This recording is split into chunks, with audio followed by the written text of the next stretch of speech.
A len tí, čo v živote aspoň raz chybili, dokážu pochopiť strach a jeho omyly.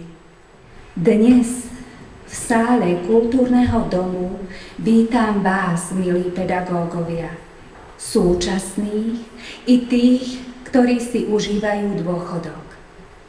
Vítam aj všetkých ďalších zamestnancov v školstve.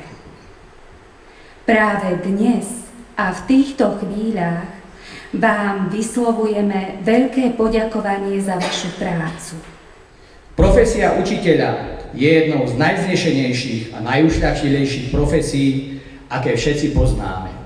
Milí učitelia, dovoľte mi povedať, že si hlboko vážim vašu prácu, počnúť materskou školou, základnou umeleckou školou, ale aj nepedagogických zamestnancov školy, bez ktorých by naše školy neboli také pekné, príjemné a bezpečné.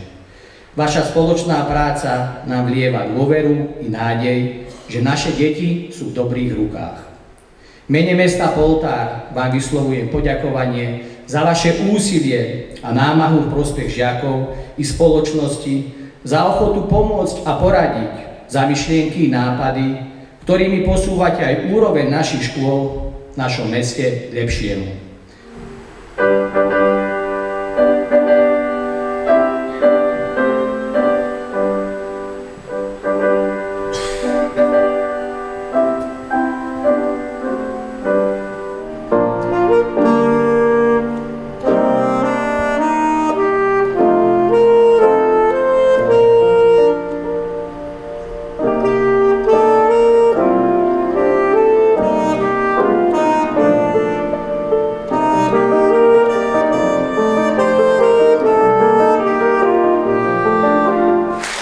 Učiteľa Tužinského som nespomenul náhodou. Bol to môj triedny učiteľ, ktorého tí, ktorí poznáte, ho poznáte ako človeka so svojským humorom. Môžem ho naozaj radiť medzi najlepšieho triedneho učiteľa, pretože priznám sa, ani nemám zlú spomienku na neho a to s odstupom času by som už mohol prezradiť. Naopak mám množstvo dobrých skúseností a ja som veľmi rád, že práve on tvoril tak ako okrem iných pani učiteľiek a pánov učiteľov, že práve on tvoril to gro toho diania u mňa na tej škole. Ja by som spomenul aspoň jednu takú jeho trefnú hlášku, keď sme mali výtvarnú výchovu, bolo to už pred 25 rokmi, pamätám si to ako teraz. On z zhodou okolností zastupoval a prišiel, pozrel sa na ten môj výtvor a hovorí mi, nezúfaj, horšie to už nemôže byť.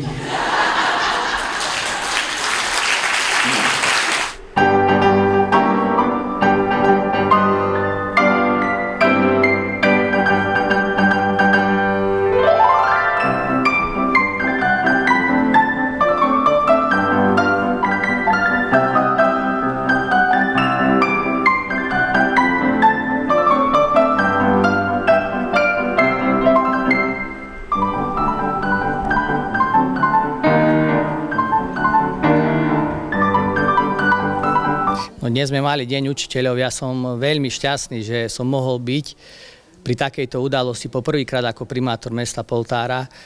Myslím si, že tento deň sme si uctili naozaj na úrovni a že tí prítomní boli spokojní s týmto dňom, ktorý ešte nekončí, ale pokračujeme ďalej v jedálni Novej školy, kde nás čaká nejaké občerstvenie.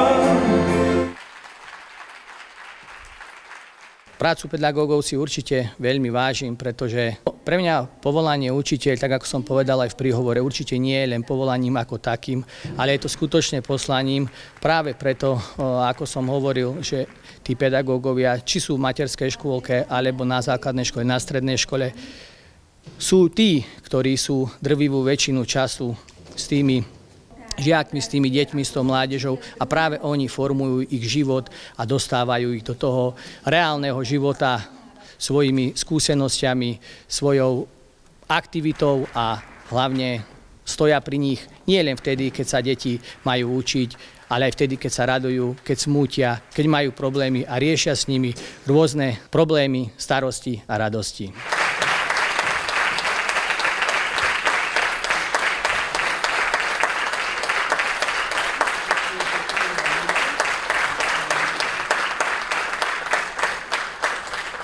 Patril medzi prvých absolventov SVŠ Poltári v roku 1958. Po maturite pokračoval v štúdiu na Pedagogickej fakulte v Banskej Bystrici pre 5. až 9. ročník.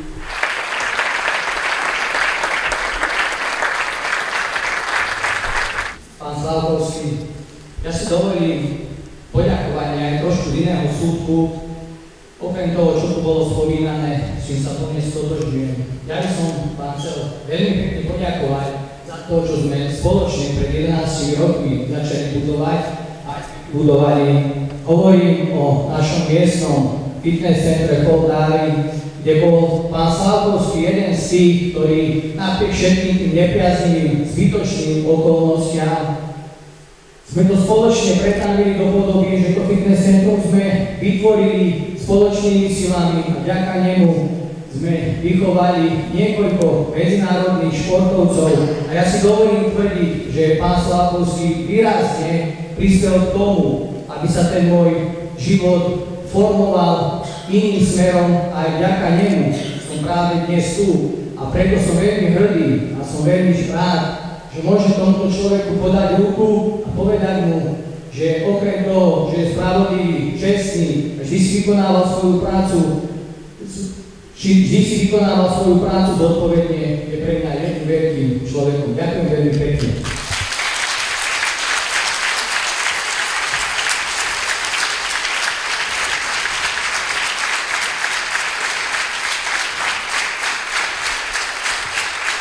Pani učiteľku Talánovú som hodnotil ako prísnu pani učiteľku, ale postupom času som vyhodnotil, že ľudia, ktorí sú prísni, nie sú zlí, pokiaľ sú spojení s kombináciou prísny, ale spravodlivý. A presne túto kombináciu má pani učiteľka Talánová, za čo veľmi pekne ďakujem, že ma dostala tiež tam, kde som, pretože tak ako sa prezentujem, som hrdý Slovák a som veľmi hrdý, že práve vy ste ma učili tú slovenčinu. Teraz prídem a odprevadím vás sem na pódium, ak súhlasíte.